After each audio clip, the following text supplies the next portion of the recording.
بار دیگر بآواز بلند صلوات.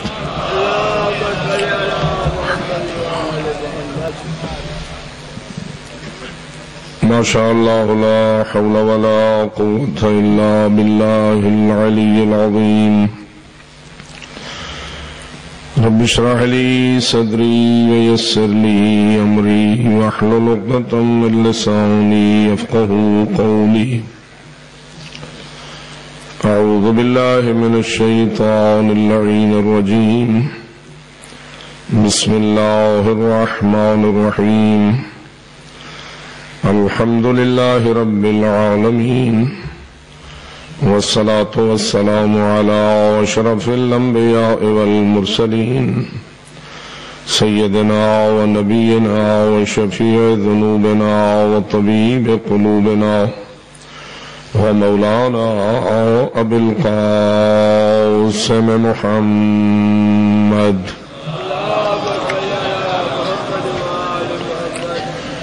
والصلاة والسلام على أهل بيته الطيبين الطاهرين المعصومين الذين قال الله تعالى في حقهم: إنما يريد الله ليذهب عنكم الرجس أهل البيت ويطهركم تطهيرا.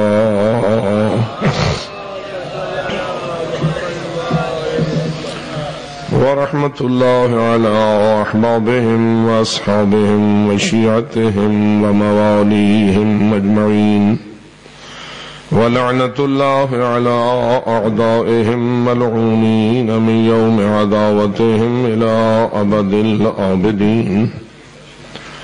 أما بعد، فقد قال الله تبارك وتعالى في كتابه المبين وخطابه المتين: بسم الله الرحمن الرحيم.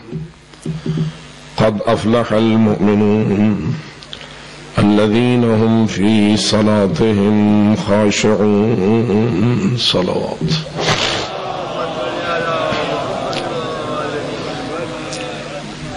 بارگاہ رب العزت میں التجا ہے کہ سب اہل ایمان کی پرخلوص عبادات قبول و منظور فرمائے. یہ جامعہ کا سالانہ اجلاس خداوند منان جس نے بھی اس کے قیام و انتظام میں نصرت فرمائی ہے، اس کی اس عبادت کو شرف قبولیت نصیب فرمائے. رب العزت جس نیک مقصد اور اعلیٰ اہداف کے لیے ان اجلاسات کا قیام ہوتا ہے، ہم سب کو ان اہداف کے حصول میں کامیاب اور کامران فرمائے. ان اغراض و اہداف کے راستے میں جو موانع حائل ہیں، رب العزت ان تمام موانع کو دور فرمائے. علماء حق اور مومنین کرام کو اپنے فرائض کو سمجھنے اور ان کو ادا کرنے کی توفیق نصیب فرمائے. اپنی ان دعاؤں کی قبولیت کے لیے پوری توجہ کے ساتھ بآواز بلند صلوات.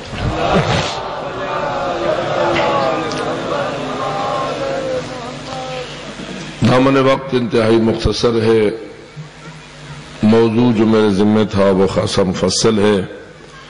مختصر اور جامع انداز میں اس کو نبھانے کی کوشش کرتا ہوں، بشرطے کہ آپ اپنی توجہ کی سستی کو صلوات کے ساتھ دور فرمائیں.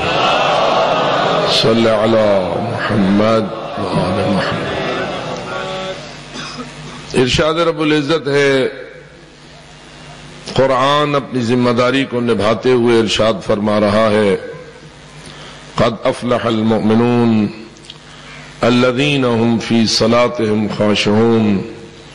بے شک فلاح پانے والے ہیں اور فلاح پائیں گے وہ لوگ جو مومنین ہیں، اور وہ مومن جو اپنی نمازوں میں خشوع برتے ہیں. قرآن کی ذمہ داری ہے، چونکہ وہ ہدی للناس ہو کر نازل ہوا ہے، اس پر فرض بنتا ہے کہ وہ لوگوں کو یہ بتائے کہ تمہاری کامیابی کا نسخہ کیا ہے اور تمہاری ناکامی کا نسخہ کیا ہے.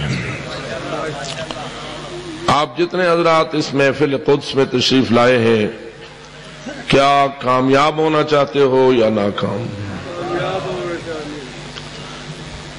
دنیاوی کامیابی چاہیے یا اخروی کامیابی چاہیے یا دونوں کامیابیاں چاہیے؟ جی دھلے نہ پاؤ نا، دونوں کامیابیاں چاہیے، اخروی چاہیے، دنیاوی آپ کو نہیں چاہیے۔ آپ کیا سمجھتے ہیں آپ کے انبیاء آخرت کے لحاظ سے کامیاب تھے تو دنیا کے لحاظ سے ناکام تھے؟ کیا آپ یہ سمجھتے ہیں کہ ائمہ خدا آخرت کے لحاظ سے کامیاب تھے اور دنیا کے لحاظ سے ناکام تھے؟ کیا آپ یہ سمجھتے ہیں کہ شہدائے کربلا آخرت کے لحاظ سے کامیاب تھے اور دنیا کے لحاظ سے ناکام تھے؟ پھر کیوں کہتے ہو زیارت وارث میں یا لیتنا کنا معکم فنفوز فوزا عظیما؟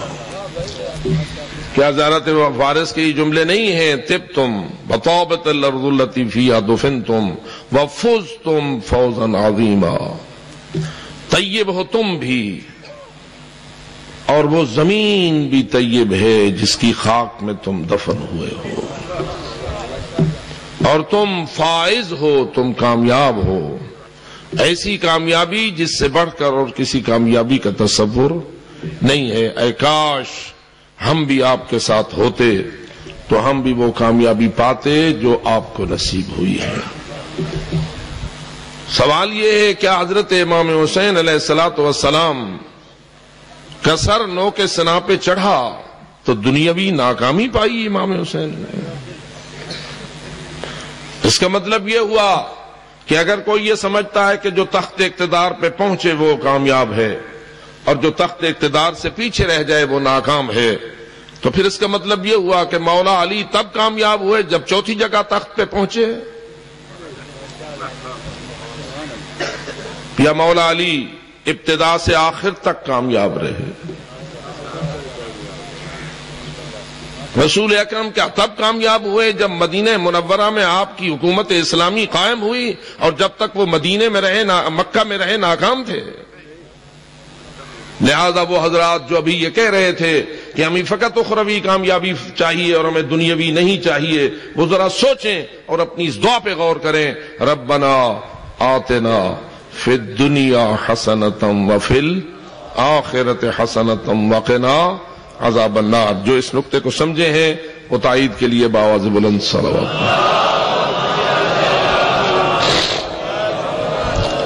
بس تیری دنیا بھی تب کامیاب ہے جب تیرا خالق تجھ پہ راضی ہو،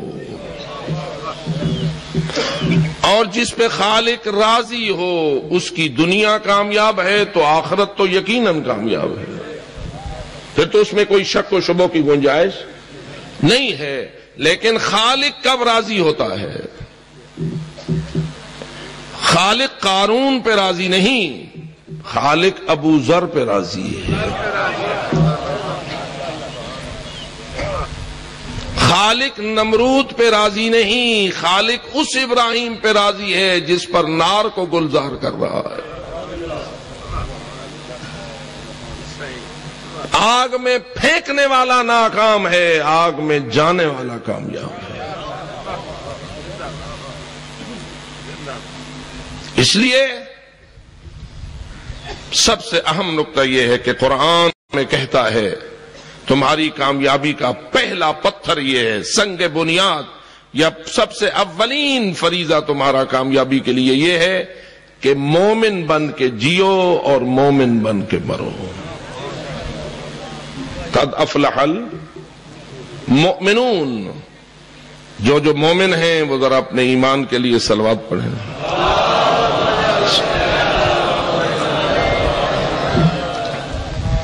اور اس میں کوئی شک نہیں کہ اس وقت تک ایمان کامل نہیں ہوتا جب تک کہ توحید و رسالت کے ساتھ ساتھ ولایت آل محمد پر ایمان نہ لایا جائے۔ یہی وجہ ہے کہ جب تک رسول اکرم نے من کنت مولا ہو فہذا علی مولا کا اعلان نہیں کیا، اس وقت تک الیوم اکملت لکم دینکم واتممت علیکم نعمتی وَرَضِيتُ لَكُمُ الْإِسْلَامَ دِينَ کی سند نازل نہیں ہوئی۔ قرآن کی آیت خود آگاہ کر رہی ہے کہ آج میں نے تمہارے لیے دین کو کامل کر دیا، آج تم پر میں نے اپنی نعمت کو تمام کر دیا، اور آج میں نے تمہارے لیے اسلام کو اپنے پسندیدہ دین ہونے کی سند عطا فرما دی۔ وہ آج سے مراد کیا ہے؟ اور قرآن کی وہ آیت جس کو روزانہ آپ پڑھتے اور سنتے ہیں کہ اِن لَمْ تَفْعَلْ فَمَا بَلَّغْتَ رِسَالَتَهُ، اگر تو نے یہ فریضہ تبلیغ ولایت علی انجام نہ دیا تو آپ نے اپنی رسالت کی تبلیغ نہیں فرمائی۔ کیوں؟ اس لیے کہ اللہ جانتا ہے دین پہنچانا اس وقت تک کامل نہیں ہوتا جب تک دین بچانے کا اعلان نہ کر دیا جائے۔ مکان بنانا آسان ہے، مکان بچانا مشکل ہے۔ ملک بنانے آسان ہے، ملک بچانے مشکل۔ رسول اکرم نے دین پہنچایا، لیکن دین فقط رسول اکرم کے زمانے تک کے لیے تو نہ تھا، دین قیامت تک کے لیے تھا۔ اب ضروری تھا کہ دین کے اندر ایک ایسا نظام موجود ہو جو قیامت تک دین کو ہر دشمن کی سازش سے بچائے اور ہر ظالم کے مقابلے میں دین کو محفوظ رکھے۔ اس نظام حفاظت کا نام ہے نظام ولایت۔ اللہ اکبر، یا رسول اللہ، یا علی، اللہم صلی علی محمد۔ اس لیے ہم اس بات پر ایمان رکھتے ہیں کہ ولایت علی، ولایت آل محمد جن لوگوں کے دلوں میں نہیں ہے وہ کسی بھی لحاظ سے دین میں کامل نہیں ہے، اور دین ناقص کالعدم ہے۔ دین ناقص کالعدم ہے، اس کا ہونا نہ ہونا برابر ہے۔ کیا خیال ہے آپ کا؟ کتنے نمبر ملیں گے ان لوگوں کو جو ولایت کے بغیر دین پر عمل کریں؟ جی، نمازیں پڑھیں، روزے رکھیں، حج کریں، زکاتیں دیں، سارے نیکیوں پہ عمل کریں، برائیوں سے بچیں، بغیر عقیدہ ولایت کے اللہ ان کی زندگی کے انہیں کتنے نمبر دے گا؟ کیوں 0 نمبر دے گا؟ جب 10 سوالوں میں سے 9 صحیح ہوں اور 10واں غلط ہو تو مارکنگ کرنے والے کو کتنے نمبر دینے چاہیے؟ اگر 10 نمبر کا ایک سوال ہو اور ایک طالب علم 9 سوال صحیح حل کر کے آئے، ایک اس سے غلط ہو جائے تو مارکنگ کرنے کے لیے انصاف کا تقاضا کیا ہے؟ کتنے نمبر دیے جائیں؟ جی 90 دیے جائیں۔ تو کیا حرج ہوا اگر رسول اکرم کے اعلان غدیر سے پہلے جو کچھ دین موجود تھا اگر کوئی شخص اس پہ عمل کرے اور اعلان ولایت کو چھوڑ دے، بن جائے ہارے سے فہری۔ اللہ جانے توجہ ہے نہیں، اگر وہ بن جائے ہارے سے فعلی اور نبی اکرم کو خطاب کر کے کہے آپ نے توحید کا کہا ہم نے مان لیا، آپ نے اپنی رسالت کہا ہم نے مان لیا، آپ نے نماز کا فرمایا ہم نے مان لیا، آپ جو کہتے گئے ہم مانتے گئے، اب آپ نے اپنے بھائی کو ہمارے سروں پہ مسلط کر دیا، بتاؤ تو صحیح یہ اپنے حکم سے کیا ہے یا اللہ کے حکم سے؟ اور جب رسول کا جواب یہی آنا تھا کہ میں کبھی کوئی بات اپنے حکم سے نہیں کرتا، میں جو کچھ کرتا ہوں اپنے اللہ کے حکم سے کرتا ہوں، تو وہ بدبخت ذرا دور جا کھڑا ہوا اور کہنے لگا اے اللہ اگر محمد سچ کہتا ہے تو میرے اوپر فوراً عذاب نازل کر دے۔ میں اپنے سامعین سے پوچھتا ہوں اللہ عذاب میں جلدی کرنے والا ہے یا دیر کرنے والا ہے؟ جی عموماً اللہ کا دستور کیا ہے؟ نافرمانوں پر عذاب میں جلدی کرتا ہے یا دیر کرتا ہے؟ بسم اللہ الرحمن الرحیم میں الرحمن اور الرحیم کے الفاظ دلالت کر رہے ہیں کہ وہ عذاب میں جلدی نہیں کرتا، وہ دیر کرتا ہے۔ اگر وہ عذاب میں جلدی کرتا ہوتا تو شاید ہم آج تک زندہ نہ ہوتے۔ اپنے اپنے گریبان میں ہم جھانکیں اور اپنی اپنی گناہگاریوں کا جائزہ لیں، اور اگر ہر گناہ کا عذاب جلدی اللہ کی طرف سے آیا ہوتا تو ہمارا کیا حال ہوتا؟ ہماری زندگی اور ہمارے اوپر اللہ کی نعمتوں کا یہ وجود دلیل ہے اس بات کی کہ اللہ اپنے عذاب میں تاخیر کرتا ہے۔ لیکن جب حارث فہری نے کہا کہ میرے اوپر اے اللہ عذاب نازل کر، تو کیا خیال ہے اب بھی اللہ دیر کرے یا جلدی کرے؟ جی کیوں جلدی کرے؟ یہاں کیوں جلدی کرے؟ مانگنے والا مانگتا رہے پھر بھی اللہ دیر کرتا ہے مولانا. یہاں دیر کی وجہ یعنی دیر نہ کرنے کی وجہ کیا ہے؟ تو اس کا جواب میرے خیال میں یہ ہے کہ اب اگر اللہ دیر کرے تو اپنے سچے نبی کی صداقت کو چیلنج کر رہا ہے. وہ کہہ رہا اگر محمد سچا ہے صلی اللہ علیہ وآلہ وسلم تو مجھ پر عذاب بھیج. اب اگر اللہ بھی عذاب نہ بھیجے تو ایک دلیل ثابت ہو سکتی ہے کہ اس بات میں رسول اکرم نے سچ نہیں فرمایا. اللہ عذاب میں جلدی کرتا ہے تاکہ محمد کی صداقت پہ حرف نہ آئے.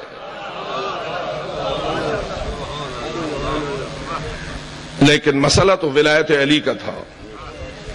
تو کیا خیال ہے ولایت علی کے بغیر کتنے نمبر ہیں؟ اتنے جتنے حارث فہری کو ملے. بآواز بلند صلوات پڑھ لیں. یا بالفاظ دیگر میرے دوست، اصل ایمان بالرسالت کا مطلب یہ نہیں ہے کہ تو رسول کو 80% مان لے یا رسول کو 90% مان لے یا رسول کو 99% مان لے. نہیں، ایمان بالرسالت کا اصلی مطلب یہ ہے تو کہتا جا میں مانتا جاؤں گا. اشہد اللہ الہ الا اللہ کا مطلب یہ ہے اے اللہ میں نے تجھے وحدہ لا شریک معبود برحق مان لیا ہے، اب تو فرماتا جا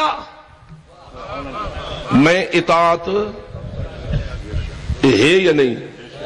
جو لوگ اشہد اللہ الہ الا اللہ پڑھتے ہو، کہتے ہو، گواہی دیتے ہو، اس کا مطلب کیا ہے کہ اے اللہ ہم نے تجھے معبود برحق مان لیا، تیرے علاوہ ہر ایک کے معبود ہونے کا انکار کرتے ہیں. اب اس کا تقاضا کیا ہوگا کہ تیرے ہر حکم کے سامنے سر تسلیم خم.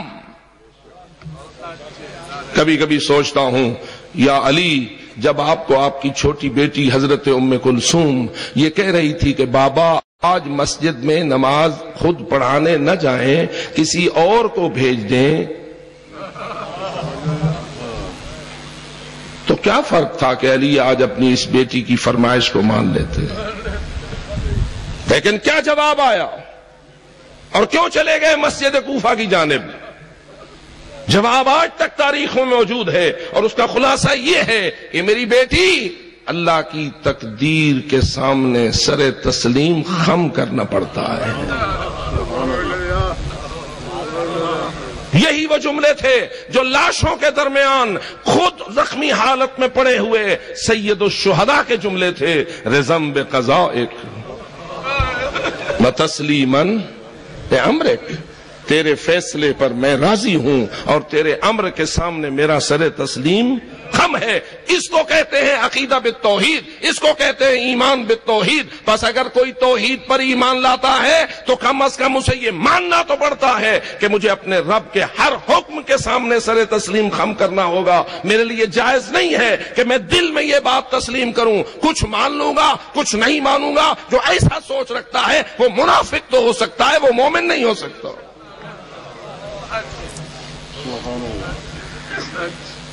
اور ایمان بالرسالت کا مطلب کیا ہے؟ اشہد ان محمد رسول اللہ. ایک صلوات پڑھ لو تو کوئی حرج نہیں. اللہ صلی علی محمد. ماشاءاللہ سارے ہی بہترین نخبہ قوم بیٹھے ہو. ایک مشورہ میرا مان لو، وہ یہ کہ چونکہ ہمارے ہاں یہ عادت پڑ چکی ہے جب صلوات مانگی جائے تو صلوات پڑھتے ہیں. حالانکہ معصوم نے فرمایا تھا کہ جب رسول اکرم کا نام کانوں سے ٹکرائے تو جو صلوات نہ پڑھے وہ سب سے بڑا بخیل انسان ہوتا ہے. تو آپ کی عادات میں ایک عادت یہ بھی کم از کم مجلس میں تو ضرور اور آئندہ بھی ہونی چاہیے کہ جب بھی رسول اکرم کا نام آپ کے کانوں سے ٹکرائے تو خود بخود صلوات پڑھو، نہیں ہے کہ کوئی کہے تو پڑھو.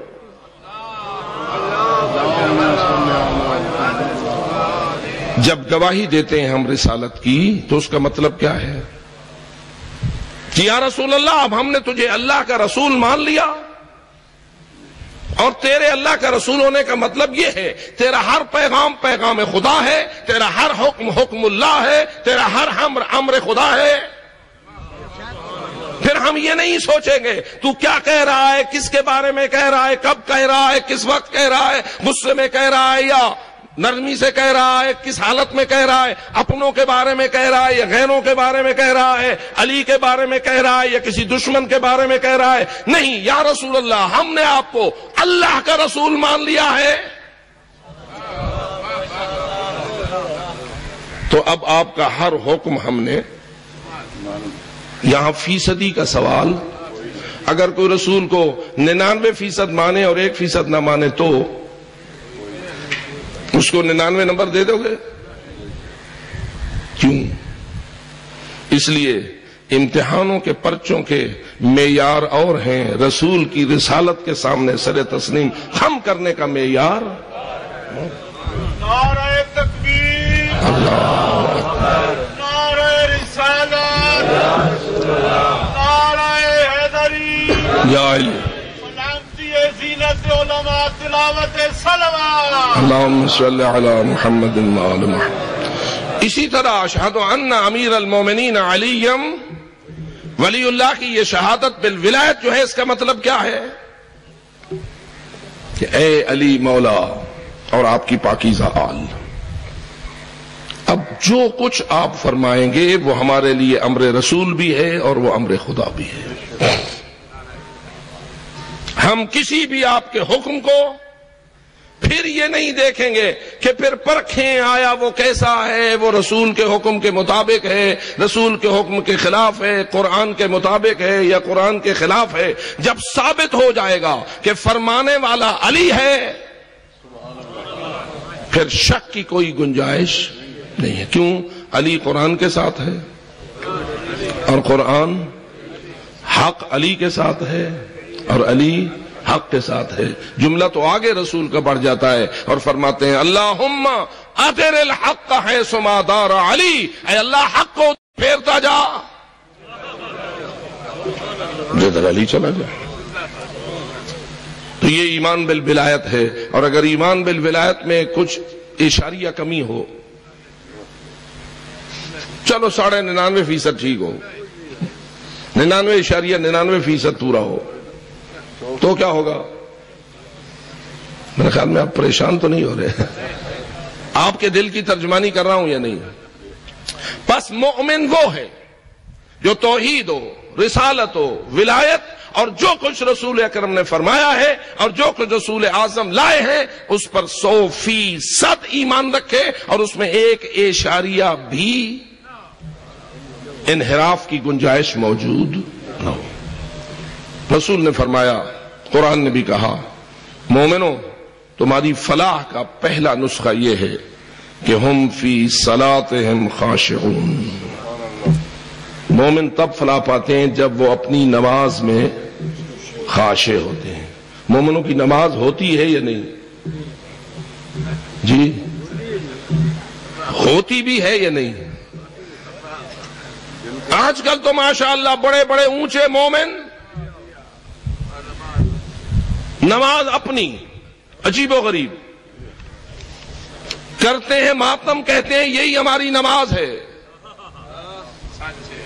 اے زین العابدین امام سجاد علیہ الصلوۃ والسلام سے بڑا مومن بننے کی منحوس کوشش نہ کر۔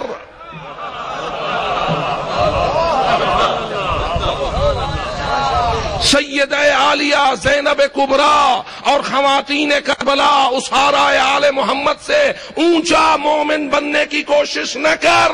اگر نماز وہ ہوتی جو تو نے سمجھی ہے کہ فقط ماتم حسین نماز ہے، تو پھر کبھی زینب کبریٰ کی نماز شہادت حسین کے بعد ہمیں اور کوئی نظر نہ آتی۔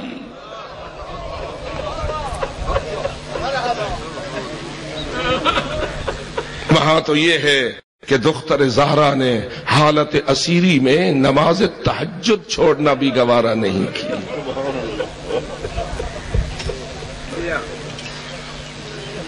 اس لیے بات یہاں عرض کر رہا ہوں، مجھے نتیجے تک پہنچنا ہے، قبلہ معاف رکھیے، عرض کر رہا ہوں نماز ہے، لیکن نماز اسی کو کہتے ہیں امر خدا و رسول و امام کے عین مطابق ہو، جہاں تیری اور میری مرضی شامل ہو جائے۔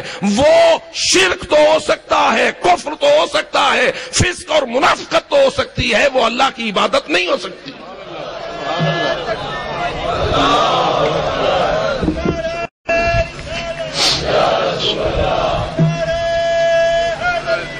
یا علی اللہم صلی اللہ علیہ وسلم۔ سید الانبیاء نے فرمایا صلو کما رأیتمونی اصلی، نماز پڑھو اس طرح جس طرح مجھے نماز پڑھتا ہوا دیکھو۔ اب رسول کیسے نماز پڑھتے تھے؟ فقط یا حسین کہہ کے نماز تمام؟ ہمارا ایمان ہے جو کچھ کربلا میں ہوا ہمارا رسول کربلا سے پہلے جانتا تھا۔ جتنا درد کربلا کے واقع ہونے کے بعد تجھے ہوتا ہے، اس سے کئی گنا زیادہ درد قلب رسول میں ولادت حسین کے وقت موجود تھا۔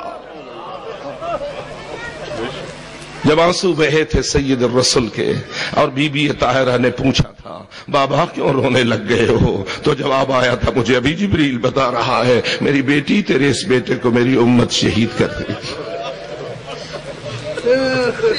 کیا سید الانبیاء کے قلب میں وہ درد موجود نہ تھا؟ لوگوں کی آنکھوں نے دختر زہرا کی چادر کو اترتا ہوا بات کو دیکھا، سید الانبیاء کے علم رسالت نے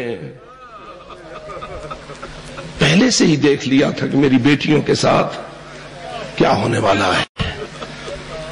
بس اگر درد کرنا اور ماتم کرنا یہ نماز ہے تو سید الانبیاء اس نماز کی تعلیم نہ دیتے،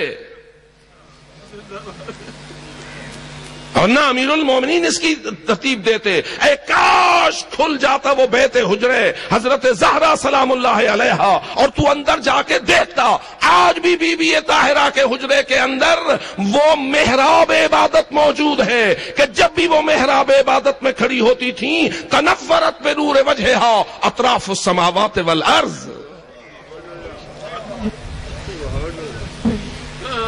امام حسن مجتبی روایت کرتے ہیں شب جمعہ ہوتی تھی، میری مادر طاہرہ اپنے اس محراب میں کھڑی ہو جاتی تھی، ساری رات نمازیں پڑھتی تھی، حتیٰ کہ سفیدہ سحر نمودار ہو جاتا تھا، اور میں دعائیں سنتا تھا تو ہر وقت مومنوں کے لیے دعائیں مانگتی تھی، اور میں پوچھتا تھا ماں اے مادر گرامی کچھ ہم اپنے لیے بھی دعا مانگ لو، تو بی بی کہتی تھی الجار ثم الدار، اے میرے بیٹے پہلا ہمسایہ کا حق ہے۔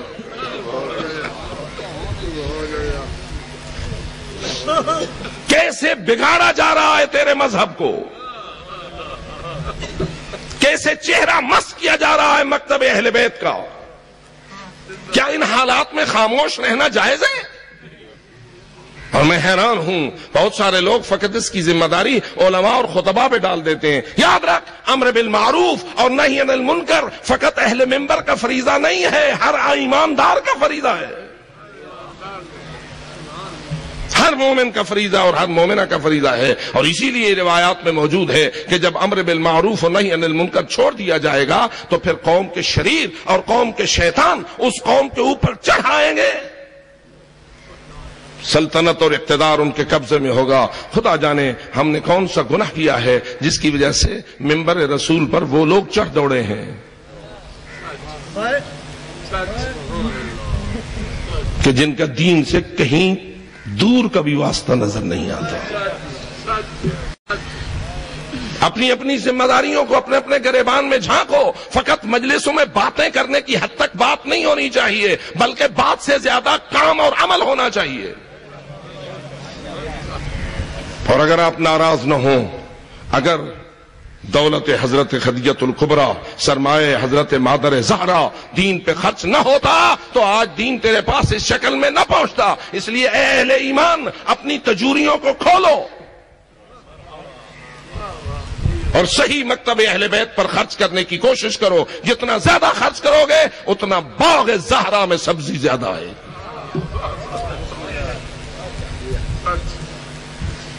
یہ بات بڑی تلخ ہے کہ جو منحرف ہو رہے ہیں ان کے خرچے زیادہ ہیں، جو اپنے آپ کو علماء کے دوست کہتے ہیں ان کے ہاتھ بند ہیں۔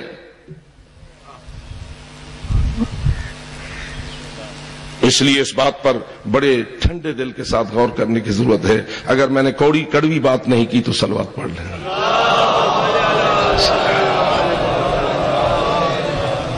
خرچ کرو نام خدا پر، خرچ کرو دین رسول پر، خرچ کرو دین آل محمد پر،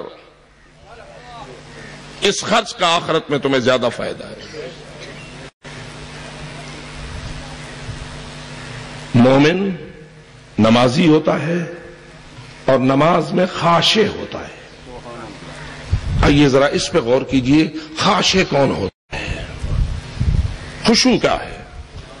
ایک ہے خشوع ظاہری، جس طرح کے مستحبات نماز میں ہے، آپ کے ہاتھ کہاں ہوں، آپ کی نظریں کہاں ہوں، آپ کا بدن کس حالت میں ہو، آپ نے لباس کیسا پہنا ہوا ہو۔ خذوا زینتکم عند کل مسجد۔ میں اس تفسیر میں جانے کی پوزیشن میں نہیں ہوں، علماء دوست لوگ اور کتب فقہیہ کو پڑھنے والے جانتے ہیں کہ مستحبات نماز میں کیا کیا کیفیت ہے، لیکن یہ خشوع ظاہری ہے۔ اصل خشوع باطنی ہے۔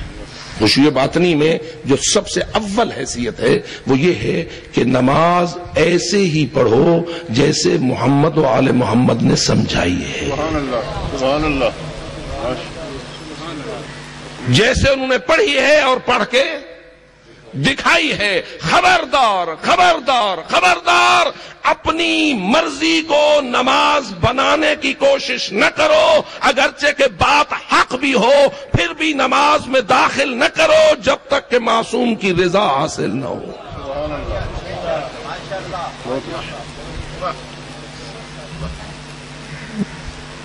کیا خیال ہے جن صورتوں میں سجدہ واجب ہے وہ قرآن ہے یا نہیں؟ جی قرآن ہے۔ نماز میں ان صورتوں کے پڑھنے کا حکم کیا ہے؟ جی نماز صحیح ہے یا باطل؟ آپ کے برادران اہل سنت مکہ آپ تشریف لے جائیں، اللہ آپ کو لے جائے اور آپ حج و عمرہ کی سعادت حاصل کریں۔ جو جانا چاہتا ہے وہ ایک صلوات سے سعادت کو پانے کی کوشش کرے۔ صلی علی محمد، بشرطے کہ جب پیسے مل جائیں تو جانا ضرور، پھر کسی پلاٹ پہ نہ لگا دینا۔ وہاں کیا ہوتا ہے، اکثر ہم نے دیکھا امام مکہ وہ سورت پڑھتا ہے کہ جس میں سجدہ واجب ہوتا ہے، اور جب سجدے کی آیت پڑھتا ہے تو فوراً خود بھی سجدے میں چلا جاتا ہے، اور باقی بھی سارے اس کے پیچھے مقتدی اکثر جو جانتے ہوتے ہیں وہ بھی سجدے میں چلے جاتے ہیں، اور پھر اس کے بعد اٹھ کے کھڑے ہو جاتے ہیں اور اپنی نماز کو رواں دواں برقرار رکھتے ہیں۔ تیرا کیا خیال ہے، ایسا کرنے میں کیا حرج ہے؟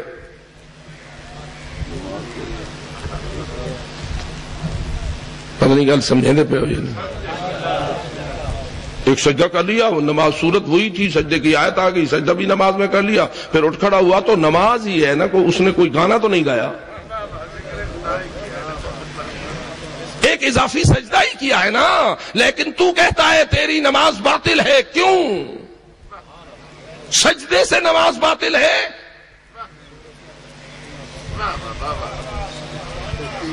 پتہ نہیں فتویٰ دے رہے ہو یا نہیں دے رہے ہو۔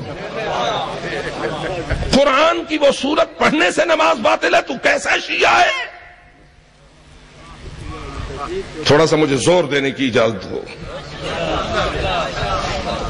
چلو وہ سجدہ تو اپنے مقام پر سورت کا سجدہ ہے، عام رکعتوں میں اگر تو ہر رکعت کے ایک رکوع کے ساتھ دوسرا رکوع بڑھا دے اور اس رکوع میں پڑھے تو یہی پڑھے، سبحان اللہ ہے، سبحان اللہ ہے، سبحان اللہ، سبحان ربی العظیم و بحمدہ، اللہم صلی علی محمد و آل محمد، دوسرے رکوع میں ایسا پڑھے، فتویٰ دو، نماز کو 4 چاند لگ جائیں گے۔ لگیں گے؟ کیا ہوگا؟ جو مانتا ہے کہ باطل ہو جائے گی وہ صلوات پڑھے، صلی علی محمد۔ شرم نہیں آتی تمہیں؟ میں نے 3 مرتبہ سبحان اللہ پڑھی ہے، سبحان ربی العظیم و بحمدہ پڑھا ہے، میں نے صلوات پڑھی ہے، تو ایسا فتویٰ دیتا ہے کہ نماز باطل ہو جائے گی، تسبیح سے نماز باطل، صلوات سے نماز باطل۔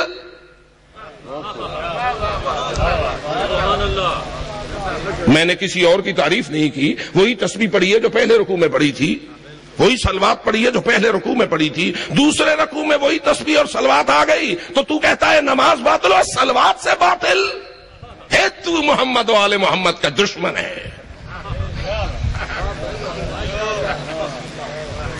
پتہ نہیں کیا سمجھی نہیں۔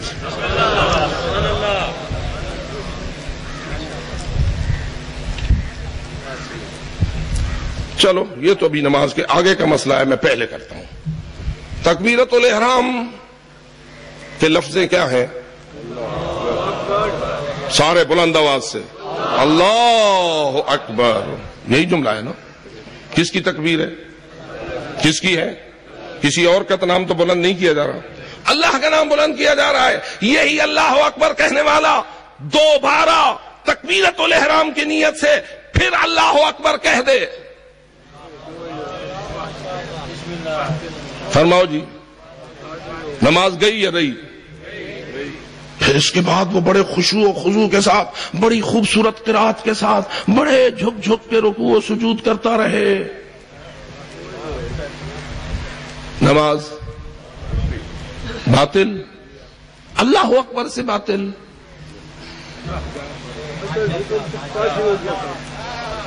بھئی اللہ اکبر سے نماز باطل، تو جواب آپ کا کیا ہے؟ سارے فتویٰ دے رہا ہوں، میں تو نہیں کہہ رہا، آپ خود کہہ رہے ہیں۔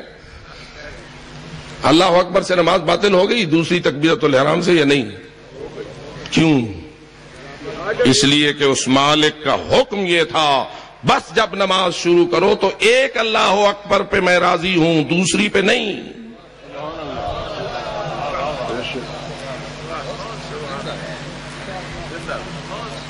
تم 4 یاریے ہو یا پنجتن پاک کو ماننے والے ہو؟ جو پنجتن پاک کو مانتا ہے بچے قربان کرتے رہے، کیا یہ حقیقت ہے یا نہیں کہ متوکل عباسی کے دور میں اگر حضرت امام حسین علیہ السلام کی زیارت پر سخت ترین قیدیں لگائی گئی تھیں تو کیا زائرین آل محمد نے اور زائرین قبر حسین نے ان تمام سختیوں کو برداشت کیا ہے یا نہیں؟ آج ہمارے پاس جو نماز موجود ہے وہ برادران کی نماز سے بہت سارے اختلافات رکھتی ہے۔ یہ اختلافات ہم نے کیوں برداشت کیے اور ہم ایک دوسری نماز کثرت سے، اکثریت سے ہٹ کے ایک نماز کیوں پڑھ رہے ہیں؟ فقط اور فقط اس لیے کہ ہمارے معصوم ائمہ نے اس نماز کو تعلیم دیا ہے اور ہمارا ایمان ہے معصوم وہی نماز پڑھتا ہے اور سکھاتا ہے جو رسول کی ہو۔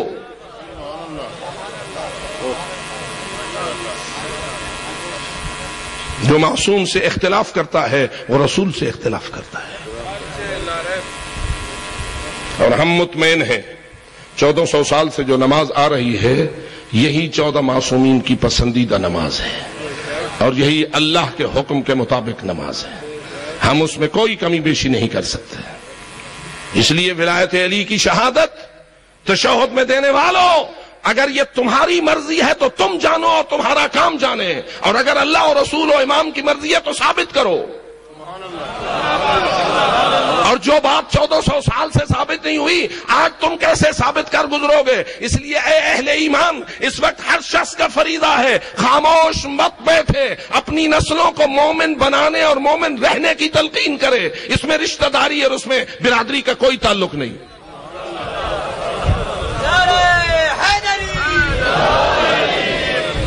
چند کم ظرف اور کم عقل قسم کے خطیب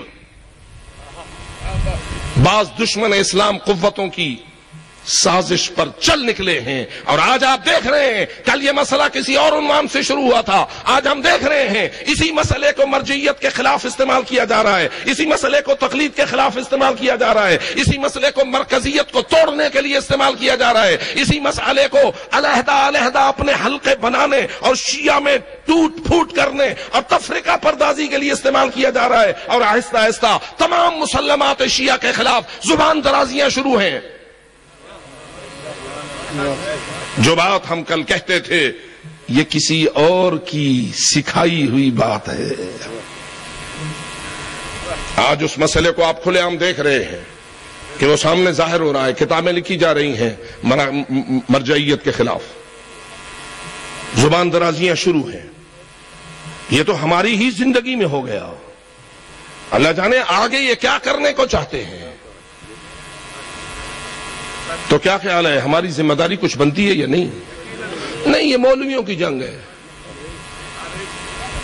کچھ لوگ ماشاءاللہ بڑے آرام سے بیٹھے، یہ مولویوں کی جنگ ہے. نہیں میرے دوست، یہ مولویوں کی جنگ نہیں، یہ دوستان علی اور دشمنان علی کی جنگ ہے.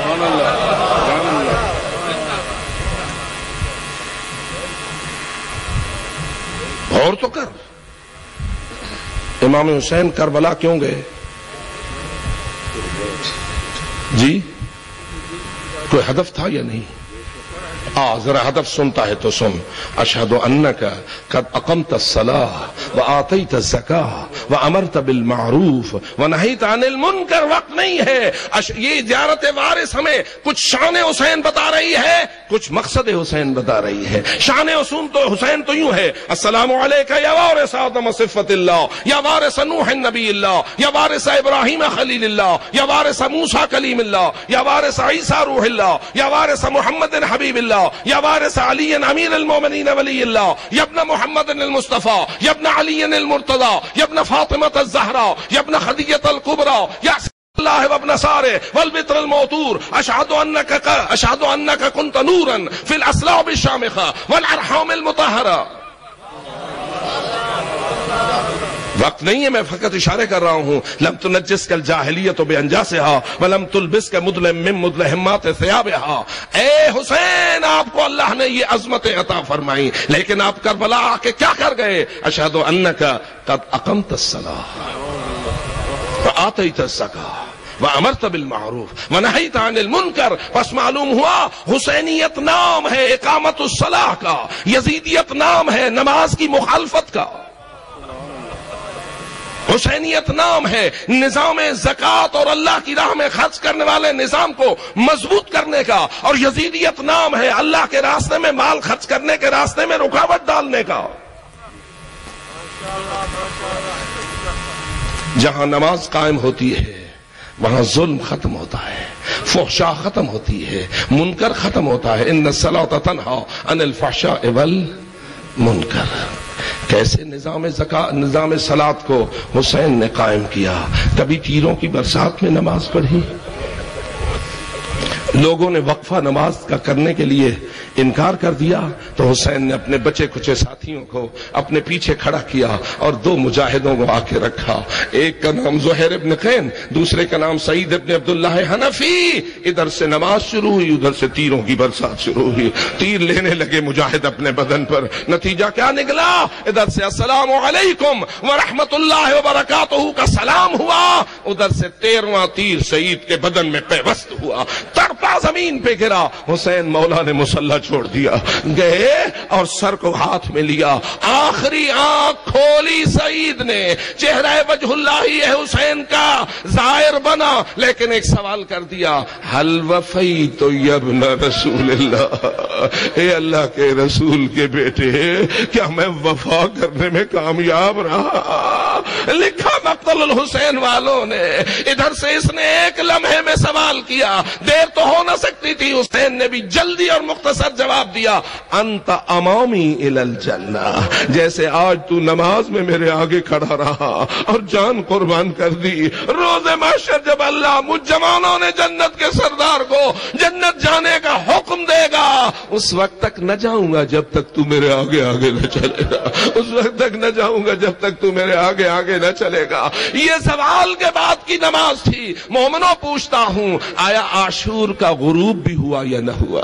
اور جب غروب ہوا تو منظر کیا تھا؟ الا قتل الحسین بکربلا، الا ذبح الحسین بکربلا. گھوڑے دوڑ چکے تھے، شام غریباں گزر گئی تھی، چادریں زہرا جائیوں کی لٹ گئی تھی، زیور چھن گئے تھے، خیمے جل گئے تھے. وہ حجابہ کی ندائیں کربلا کی فضاؤں میں بلند ہو گئی تھی. بی بی زینب کبریٰ امام سجاد کو پشت پہ اٹھا کے لے کے باہر آ گئی تھی کہ سورج ڈوب گیا. نماز مغرب و عشاء کا وقت شروع ہوا. پوچھتا ہوں بی بی نماز پڑھو گی یا نہ پڑھو گی؟ کیسے چھوڑ دے زہرا جائی؟ بی بی نماز پڑھو گی تو پانی کون لائے گا؟ جو پانی والا تھا وہ تو نہر فرات کے کنارے بازو کٹا کے شہید ہو گیا. تو کیا زینب کبریٰ اور دختران زہرا اور ان بیویوں نے نماز مغرب و عشاء پڑھی ہوگی یا نہ پڑھی ہوگی؟ اور یقیناً ماننا پڑتا ہے کہ تیمم کر کے نماز پڑھی ہوگی. اگر پڑھی ہے تو کیا پڑھا ہے؟ سامنے حسین کا لاشا ہے, کہیں علی اکبر کا جنازہ ہے, کہیں عباس کا پڑا ہوا ہے لاشا, اون محمد گنج شہداء بھرا ہوا ہے. اے ملائکہ جو کرامن کاتبین ہو اور لوگوں کی عبادات کا ریکارڈ آدم سے لے کے آخر تک تمہارے پاس موجود ہے, مجھے اتنا بتا دو, اس محفل میں بھی موجود ہو, کیا تم نے کوئی ایسی بہن دیکھی جیسی زینب کبریٰ نے نماز پڑھی؟ کیا تم نے کوئی ایسی بیٹی دیکھی جیسی فاطمہ اور سکینہ نے نماز پڑھی؟ کیا تم نے کوئی ایسی ماں دیکھی جیسی علی اصغر کی ماں نے نماز پڑھی؟ ہائے ہائے علی اصغر تڑپ کے مر جائے, علی اکبر کا سینہ چھلنی ہو جائے, اونو محمد خون میں گلتان ہو جائیں, اور ان کی بیویاں کہہ رہی ہوں اللہ اکبر, بسم اللہ الرحمن الرحیم. اب مل کے پڑھو الحمدللہ رب العالمین. آؤ جی بھر کے روئے, اور ٹھنڈے پانی پی کے الحمدللہ کہنا اور ہے, اچھے کھانے کھا کے الحمدللہ کہنا اور ہے, اعلیٰ گھروں میں بیٹھ کے الحمدللہ کہنا اور ہے, اپنے پیارے بچوں کے چہروں پہ بوسے دے کے الحمدللہ کہنا اور ہے, حسین مرا کے الحمدللہ کہنا اور ہے, علی اکبر مرا کے الحمدللہ کہنا اور ہے, علی اصغر نار کرا کے الحمدللہ کہنا اور ہے, چادر لٹا کے زیور چھنا کے خیمے جل جائے اور بی بی کہے الحمدللہ رب العالمین. یہ وہ قربانیاں ہیں جنہوں نے ہمارے لیے دین بچایا ہے, نماز بچائی ہے. اور قد افلح المؤمنون الذین هم فی صلاتهم خاشعون. پس معلوم ہوا خشوع نام ہے حکم الہی پر مکمل طور پر تابعداری کرنے کا, اور نماز کے بارے میں جو کچھ اللہ کا حکم ہو, رسول کا فرمان ہو, آل محمد کا ارشاد ہو, اس کے مطابق نماز پڑھی جائے. خداوند تعالی ہمیں اس پر پابند رہنے کی توفیق عطا فرمائے. الا لعنت اللہ علی الظالمین.